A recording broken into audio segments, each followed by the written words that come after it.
Que faut-il retenir de l'année 2022 ? Beaucoup de projets, parce que le conseil départemental en mène.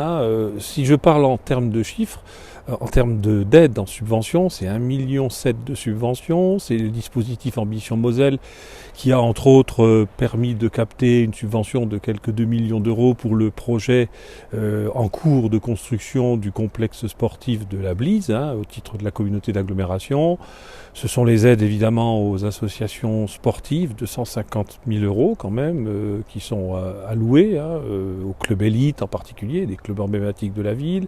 C'est toute cette vie associative, cette vie du territoire aussi, l'aide aux communes que nous apportons dès qu'elles ont un projet structurant, sachant que le dispositif Ambition Moselle, qui est le dispositif d'aide qui a succédé à celui qu'on appelait Amiter, permet aux communes de mener leur projet de territoire avec une distinction entre celles qui font moins de 2000 habitants, puis celles qui font plein de 2000 habitants, plus de 2000 habitants, qui contractualisent sur un projet établi avec des critères, notamment le développement durable, important, qui tient à cœur à la politique départementale aujourd'hui, comme à toutes les collectivités.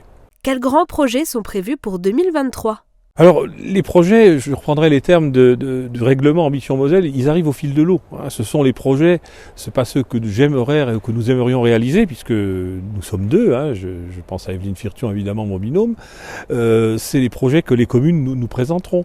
Alors, j'en ai peut-être un plus particulièrement, Evelyne Firtion, on le sait, il se reconnaîtra aussi, c'est le directeur de l'EHPAD Sainte-Marie, qui a un projet de réaménisation, de reconstruction d'un nouvel établissement, avec une prise en compte de la personne âgée très intéressante. Il est sur le bureau du président pour un aval. Il faut encore améliorer ou corriger un petit peu le plan pluriannuel d'investissement. Mais j'ai bon espoir que l'année 2023 nous permette en tout cas l'aboutissement du démarrage de ce projet. En tout cas. Quel message souhaitez-vous adresser aux téléspectateurs ? Comme nous tous, les périodes sont particulières. Nous sortons d'une période compliquée. Ça fait déjà 3 ans.